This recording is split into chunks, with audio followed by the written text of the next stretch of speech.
Buenas tardes, mi nombre es Lisbeth Sánchez Cetina y hoy les voy a hablar sobre las alteraciones del aparato respiratorio. En esta entra lo que es la neumonía y más adelante el asma. La neumonía pues es una sustitución del aire de los alvéolos y ductos alveolares por un proceso inflamatorio que es secundario a una respuesta orgánica del tejido pulmonar a la invasión de agentes físicos, químicos, inmunológicos o infecciosos. El trastorno puede ser lobar, que afecta a uno o más lóbulos pulmonares. También está lo que es la bronconeumonía, que es una infección que se inicia en los bronquiolos terminales y que se obstruyen por el abundante exudado, que también pues se denomina neumonía lobular. Y también tenemos lo que es la neumonía intersticial, que es una alteración inflamatoria limitada a las paredes alveolares.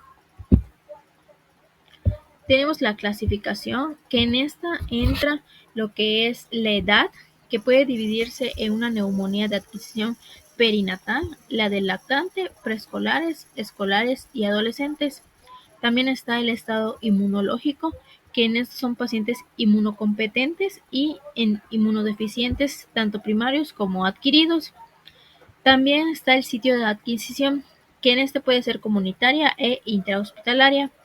La intrahospitalaria se considera cuando se manifiesta 72 horas después de un ingreso hospitalario o hasta 3 días después del egreso. Y por último también está lo que es la imagen radiológica. En los factores de riesgo tendremos los agentes causantes de neumonía, que son tanto intrínsecos como extrínsecos, biológicos, físicos y químicos.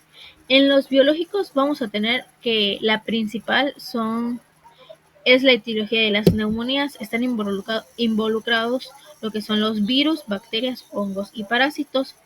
Y los agentes físicos y químicos que pueden dañar al pulmón por lesión directa o inhalación son las radiaciones, hidrocarburos, humos, sustancias tóxicas, la aspiración de contenido gástrico, como el ácido alcalino, alimentos, grasa o de líquido amniótico.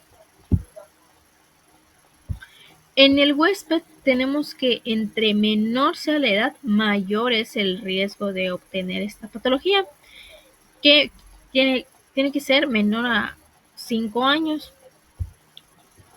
La coexistencia de procesos morbosos en vías respiratorias, como la presencia de cuerpos extraños, malformaciones congénitas, broncopulmonares, enfermedades crónicas respiratorias como la fibrosis quística, enfermedad pulmonar crónica del lactante o de órganos y sistemas asociados, como lo que son las cardiopatías congénitas. La enfermedad por reflujo gastroesofágico y problemas que condicionan alteraciones de la mecánica de deglución. Se relacionan con mayor frecuencia de presentar neumonía y de sus complicaciones. También tendremos lo que es el ambiente, que en esto pues los cambios climatológicos asociados al frío, la permanencia en sitios donde conviven de forma cercana múltiples niños, como lo que son las guarderías, maternales, orfanatos, internados. Y también está lo que es la pobreza, hacinamiento, tabaquismo pasivo, el nivel cultural bajo y los esquemas de inmunización incompletos. En la prevención primaria vamos a tener por esencia lo que es la promoción de la salud, una educación sanitaria a la población, pues ayudará muchísimo, ya que tendremos revisión de medios de recreación y educación, mejoramiento de las condiciones ambientales, nutricionales, de vivienda y culturales. También vamos a estimular a la población para el control de niños sanos y enfermos, educar sobre todo los factores de riesgo y medidas de prevención de las enfermedades respiratorias, así como también educación médica continua para detección y tratamiento oportuno de las neumonías y sus complicaciones.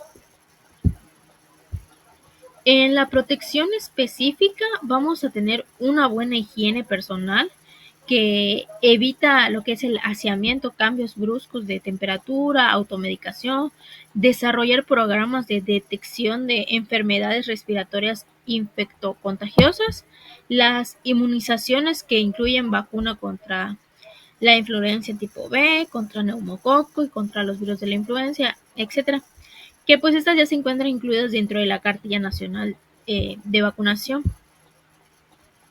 En la fisiopatogenia, las vías de introducción de los microorganismos incluyen lo que es la inhalación, aspiración, diseminación de linfohematógena a partir de focos de infección a distancia no respiratorios. Una vez que el agente ha llegado al pulmón, el parénquima responde de forma variable y manifiesta diferentes lesiones histopatológicas, como lo que es la neumonía intersticial, lobular o bronconeumonía, lobal o segmentaria o neumonía de formas especiales. En la neumonía intersticial son el resultado de agresiones al intersticio pulmonar y la pared bronquial con producción de edema, infiltración inflamatoria, obstrucción de la vía aérea y efemas secundarios. Los microorganismos implicados son con mayor frecuencia virus, microplasmas y clamidias. En la etapa subclínica tienen un periodo de incubación de 1 a 6 meses y el periodo de contagio es menor de 7 días y durante la fase aguda de la enfermedad. Una vez que los virus son depositados en el epitelio nasal, invaden la membrana celular, penetran y se replican en el citoplasma, iniciándose la destrucción del epitelio ciliado. Después de 1 a 5 días se liberan lo que son partículas virales y viajan por extensión directa o de células en célula hasta los pulmones y son transferidas por linfocitos o ganglios linfáticos, donde sufren un nuevo proceso de replicación y después son vertidas a ganglios linfáticos y por esta vía llegan a los pulmones y producen lo que es la enfermedad. Por histología predomina el compromiso del intersticio. La lesión no es importante dentro del alveolo, solo afecta las paredes alveolares. La mayoría cursa lo que es la recuperación sin dejar secuelas, pero en algunos casos graves pueden ocasionar lo que es la remodelación de la vía aérea, dando manifestaciones crónicas importantes. Dado que la bronquiolitis aguda se presenta de manera principal en los primeros 18 meses de vida, la pequeña luz bronquial y bronquiolar es vulnerable a la obstrucción por edema y exudado, conduciendo a zonas de atelectasias o de atropamiento de aire en los alvéolos, lo cual explica la presentación clínica de esta entidad. En la etapa clínicamente, pues existe una infección respiratoria superior con fiebre de poca cuantía, seguida de un cuadro respiratorio bajo, en el que predomina lo que es el componente obstructivo con tos, sibilancias, roncos, secreciones y problemas secreciones y prolongación del tiempo expiratorio. La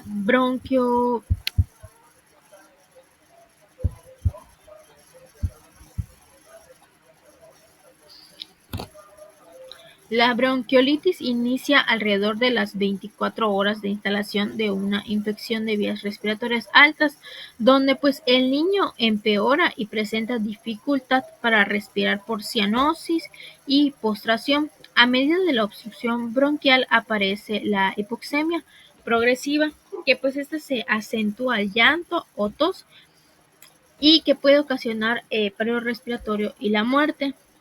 Las respiraciones son rápidas y superficiales y la tos puede a no ser paroxística.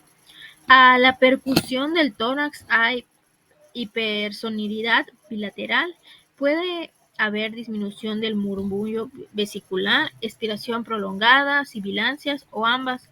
Acerca del tercer o cuarto día disminuye lo que es la dificultad respiratoria y se auscultan estertores bronquiales, en rara ocasión bronquioalveolares, y el cuadro empieza a resolverse.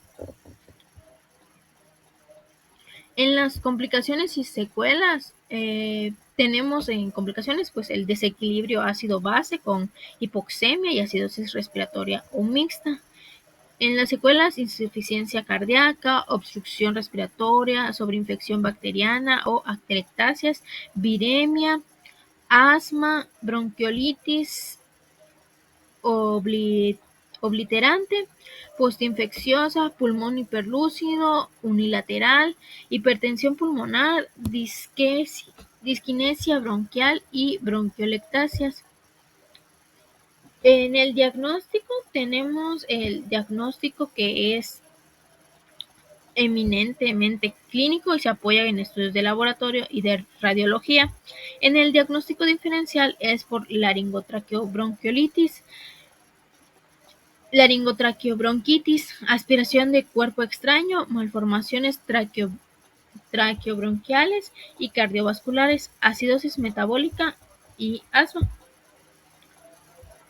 La neumonía o bronconeumonía indica la presencia de una infección que afecta en el parenquima pulmonar.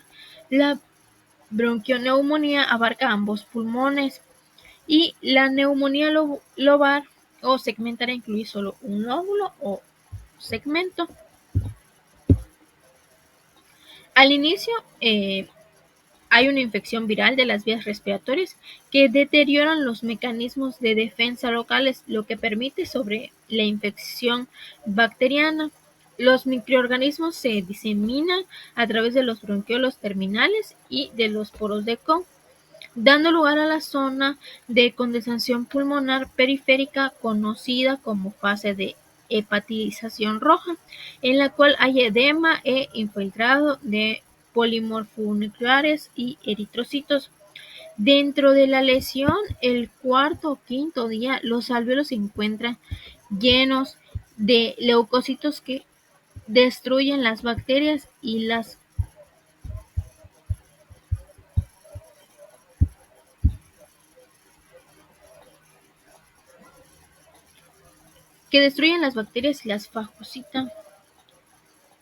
fagocitan a base de y las fagocitan. Dentro de la lesión, el cuarto o quinto día, los alvéolos se encuentran llenos de leucocitos que destruyen bacterias y las fagocitan. Al final, cuando las bacterias han sido eliminadas, las células inflamatorias y los detritos son reemplazados por tejido de granulación en la porción más central y antigua de la lesión conocida como una zona de resolución. Los agentes etiológicos de las neumonías infecciosas incluyen virus, ya sea el de influenza, parainfluenza, adenovirus, entre otros. Los agentes bacterianos dependen de acuerdo con la edad del paciente, el estado de la inmunocompetencia y sitio de adquisición de la infección. Adquiridos de manera prenatal y durante el nacimiento, se involucran bacilos entéricos, gram negativos, streptococcus, hemolíticos de grupo B, listeria monocitogenes, clamidia, trachomatis y los agentes productores de síndrome de Torch. Adquiridos a la comunidad, la influencia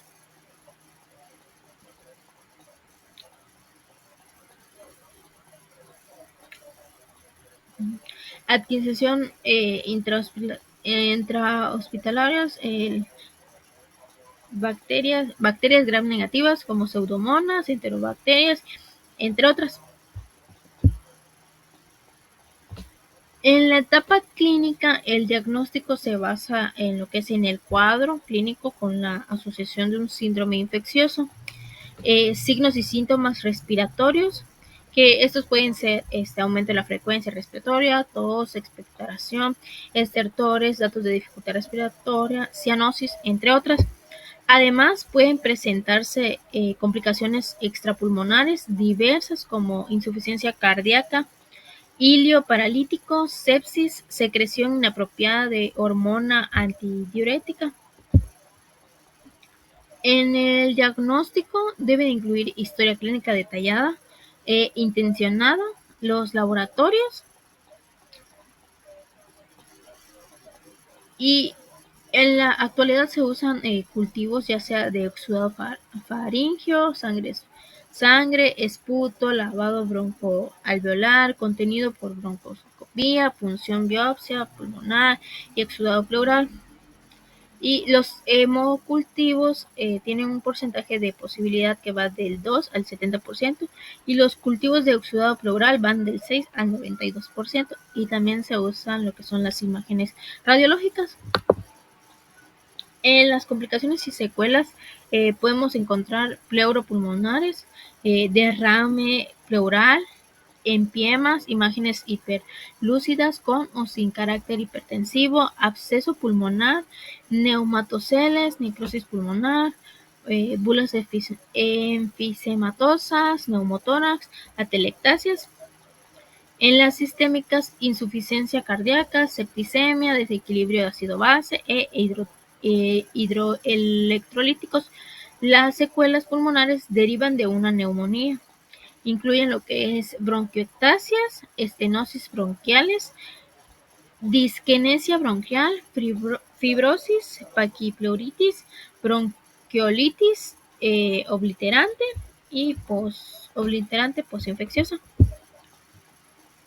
En la prevención secundaria vamos a tener lo que es el diagnóstico precoz, que en esto pues la historia clínica pues es un buen interrogatorio y una exploración física aunada a las radiografías de tórax en proyecciones anterior y lateral que permiten pues establecer lo que es un diagnóstico y la realización de una VHC.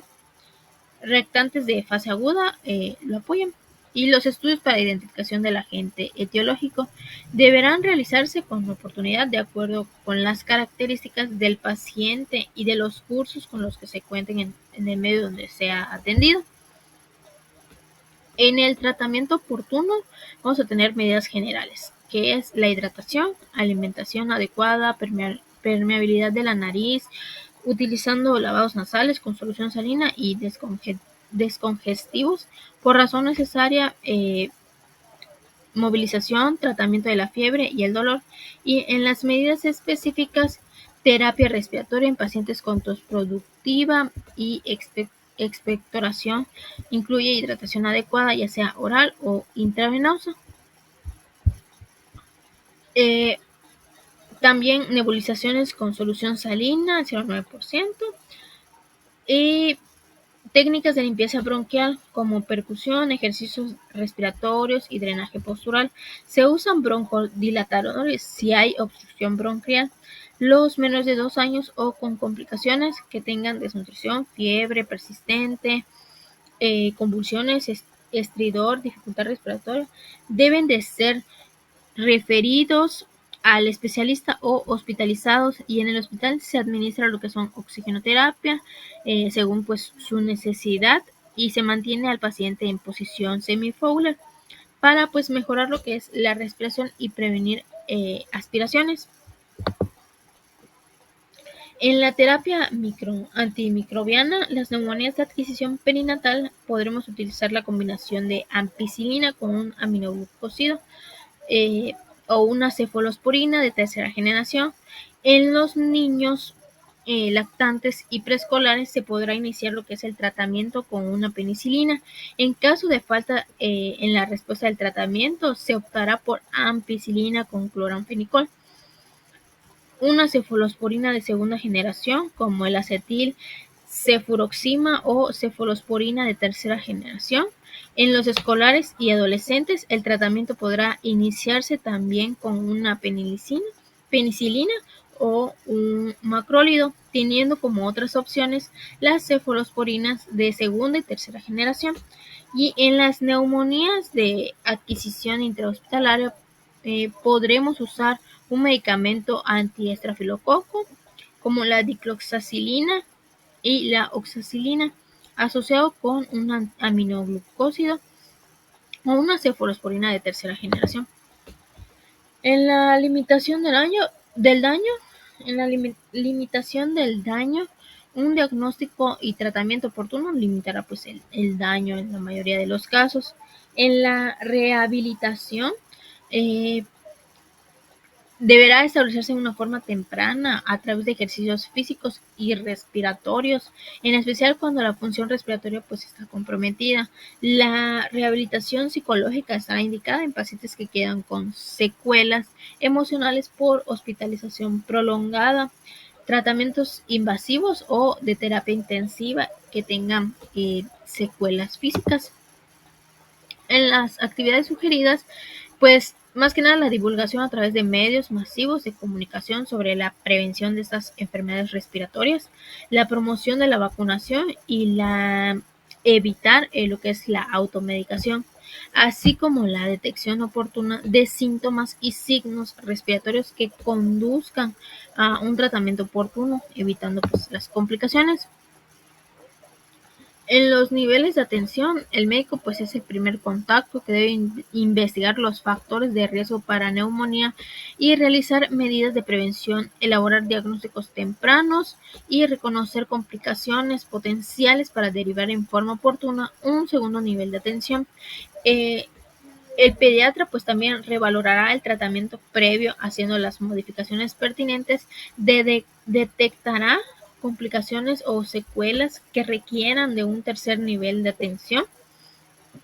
En un tercer nivel de atención se detectará pues ya y tratará pues el proceso agudo no resuelto, como las complicaciones y las secuelas, indicando pues tratamientos tanto médicos como quirúrgicos. Pues el manejo será de tipo interdisciplinario conforme pues se vaya requiriendo. Y pasamos al asma. El asma pues es una enfermedad inflamatoria crónica de pues las vías respiratorias en cuya patogenia intervienen diversas células y mediadores de la inflamación. Se caracteriza por una respuesta exagerada a estímulos exógenos y endógenos con hiperactividad de la vía aérea y obstrucción del flujo aéreo total o parcialmente reversible, que puede ocasionar uno o más síntomas respiratorios recurrentes, como son la tos, sibilancias, disnea y aumento de trabajo respiratorio, principalmente de predominio nocturno.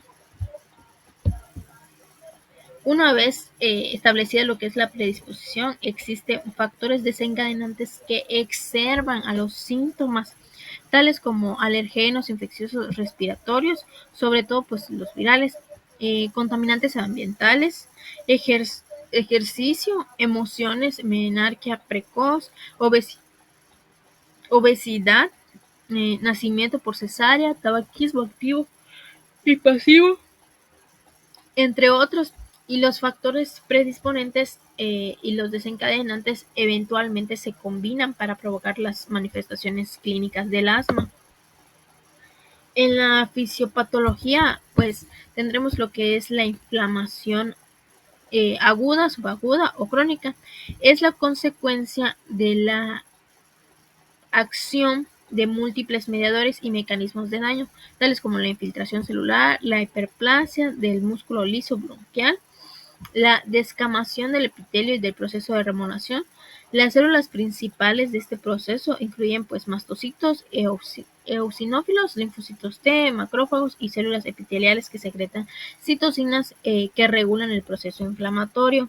El proceso inflamatorio característico del asma favorece lo que es la alteración del equilibrio entre las poblaciones de linfocitos Th1 y Th2, donde los Th1 secretan interleucinas e interferón gamma y los Th2 citocinas tipo 2, entre otras, eh, que promueven lo que es la inflamación alérgica. El proceso obstructivo del asma es consecuencia de diversos mecanismos como broncoespasmo agudo, edema de la vía aérea, la formación de tapones de moco y en fases tardías, la remodelación de la vía aérea, que pues indican cambios estructurales permanentes por inflamación crónica, y la obstrucción del flujo aéreo, dificultad de la exhalación completa, el aire inspirado provocando atrapamiento del aire. La fisiopatología es una respuesta exagerada. La hiperactividad de la vía aérea es una respuesta exagerada a factores inespecíficos como los cambios de temperatura y de humedad, olores químicos, gases, tabaquismo y ejercicio, entre otros, que se producen por estimulación vascular indirecta del músculo liso, por sustancias proinflamatorias o de terminaciones nerviosas no mielinizadas que no provocan síntomas a la persona sin asma. Adicionalmente, pues la activación de fibras colinérgicas participan en la patogenia del asma, causando broncoespasmos e hipersecreción de moco a través de la producción de neuropéptidos.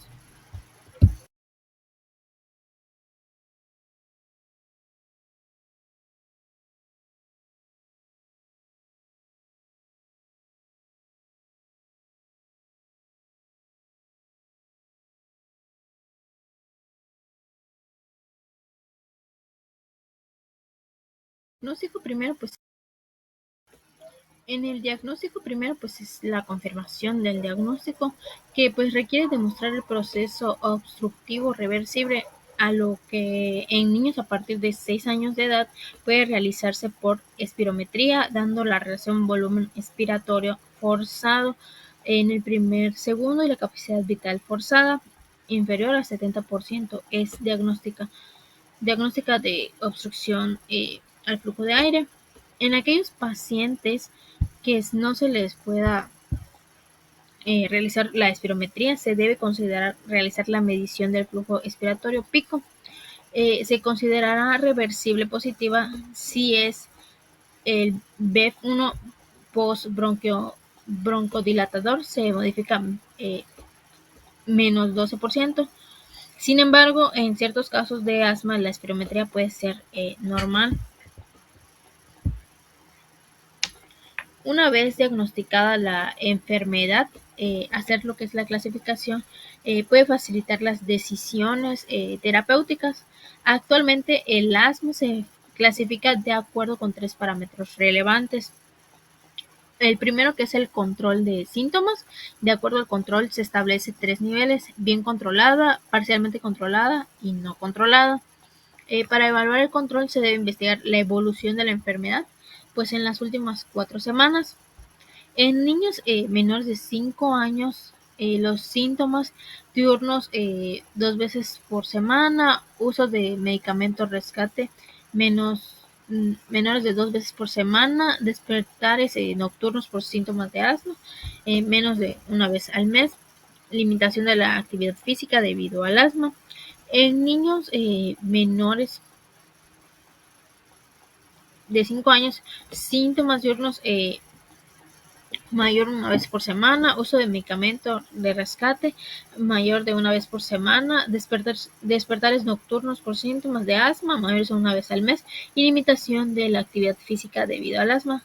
Si estas características están ausentes, se considera que el asma eh, está controlada. Si presenta una o dos, está prácticamente parcialmente controlada, y si tiene 3 o 4, el asma no está controlada. Eh, el nivel de la 2, que es el nivel de gravedad, se determina considerando factores de la historia clínica y el escalonamiento del tratamiento, que incluye 3 niveles: el asma leve, control con paso 1, 2 o 3, y el asma moderado, control con paso 4, y el asma grave, que necesita de paso 5.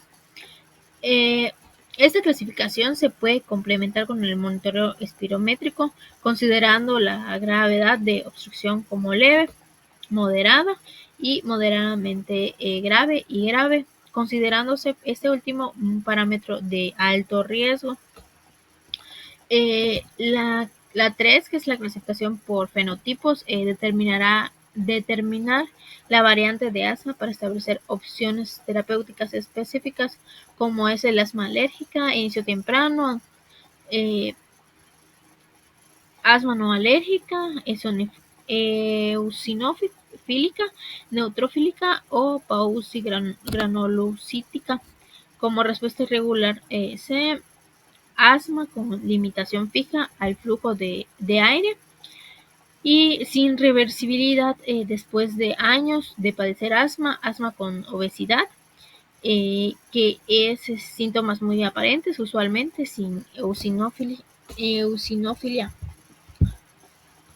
Las metas en el tratamiento del asma actualmente son pues el alivio y control de los síntomas, reducir el riesgo futuro, que pues puede ser prevenir crisis, hospitalizaciones, visitas a unidades de urgencias y hasta la muerte, reducir la pérdida de la función pulmonar a largo plazo.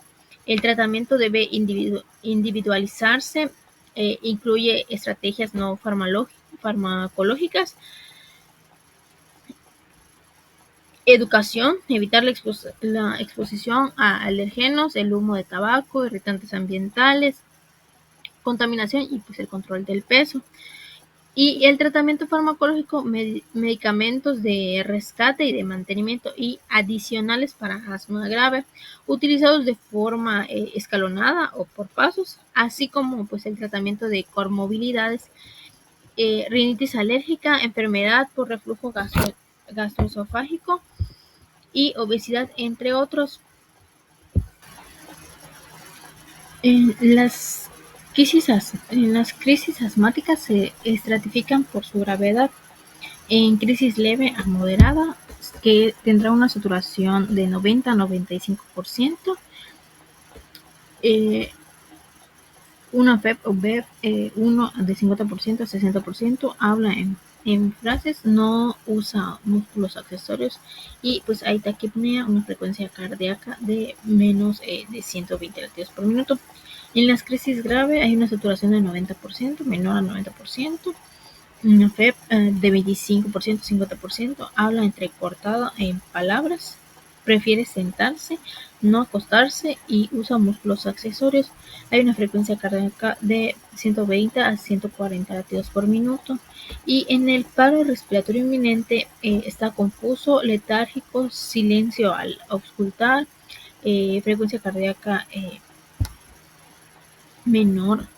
mayor a 140 latidos por minuto.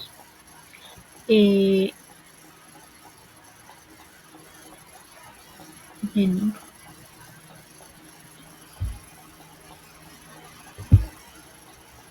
Una frecuencia cardíaca mayor a 140 minutos. Bradicardia o arritmia, se recomienda medir el FEP1 al inicio del tratamiento y después de 3 a 6 meses de tratamiento de mantenimiento para identificar lo que es el mejoramiento y el mejor registro de la función pulmonar del paciente. Posteriormente medir periódicamente y para evaluar continuamente el riesgo. Es un broncodilatador de acción rápida de primera elección como tratamiento de rescate, útil para el pronto alivio de los síntomas del asma en niños menores de 11 años y con menos efectos adversos que otras alternativas. En pacientes con síntomas de asma en cualquier etapa de tratamiento escalonado, se recomienda utilizar un SABA a demanda para el alivio rápido. En crisis asmática, el uso del SABA conjunto con un corticosteroide inhalado es mejor que solo usar el SABA para aliviar el alivio rápido y reducir la intensidad de la crisis. El salbutamol es el medicamento de primera línea para el tratamiento de asma vía inhalatoria por su mayor efectividad y menos efectos secundarios. Solo se nebulizará si necesita administrar oxígeno. La dosis es de 4 a 10 inhalaciones. cada 20 minutos con inhalador de dosis medida presurizado, más espaciador con mascarilla durante una hora, posteriormente continuar cada 4 a 6 horas. Para crisis leve moderada, el tratamiento con salbutamol es de preferencia con la inhalación de dosis medida presurizado o por nebulización en el hospital, ya sea de 0.10 a 0.15 miligramos por kilo entre dosis. Máximo 0.5 mililitros de nebulizado o salbutamol con el IDMP más espaciador con mascarilla en dosis de 100 microgramos de inhalación de 2 a 4 veces cada 20 minutos. Y en crisis grave, si no hay nebulizador, se iniciará con dosis altas por IDMP. Tan pronto se cuente con el nebulizador, se nebulizará con salbutamol en IDMP más aerocámara, 100 microgramos por inhalación de 4 a 8 inhalaciones cada 15 a 20 minutos. El salbutamol de 2.5 miligramos a 5 miligramos cada 20 minutos y nebulizado intermitentemente, dosis ponderal de 0.10 a 0.15 microgramos por kilodosis. Y el salbutamol 10 miligramos por hora en nebulización continua. El bromuro de ipratropio es un medicamento que actúa como broncodilatador de acción corta en niños con asma. Para el alivio rápido de los síntomas en crisis asmática se utiliza únicamente combinado con salbutamol. Uso de cada uno por separado, más no en conjunto. Nunca se usa solo y también se indica en pacientes que no toleran el salbutamol. Tratamiento, pues se recomienda utilizar metilxantina, que son aminofilina, entre otras, como terapia adicional en niños con crisis asmática grave que no responden a varias dosis de SABA más corticosteroide sistémico. En el tratamiento de mantenimiento, el uso regular de la CEI o dosis baja disminuye el riesgo de hospitalización y la mortalidad, así como también reduce los síntomas y la broncoconstricción inducida por el ejercicio. En niños mayores de 3 años de edad, la eficacia de los CEI está demostrada con mejoría de los parámetros clínicos, funcionales y de inflamación bronquial, con una mejor calidad de vida, reducción del riesgo de crisis y de las hospitalizaciones. Los lactantes tratados con CI presentan menos episodios de asma con sibilancias comparado con el placebo, obteniendo una mejor respuesta al tratamiento aquellos del paciente con factores de riesgo para asma persistente, índice predictivo de asma positivo, y pues los autoleucotrienos y son eficaces para el control del asma en niños, aunque su capacidad antiinflamatoria y eficacia en los estudios clínicos es menor que el de los CEI. El tratamiento regular con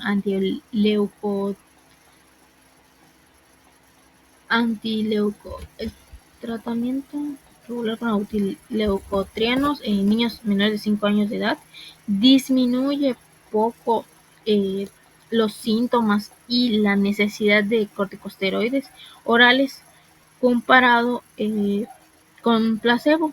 Son una opción en pacientes que no pueden o quieren utilizar los CI, como pacientes que no toleran efectos adversos de los CI o en pacientes con rinitis alérgica concomitante.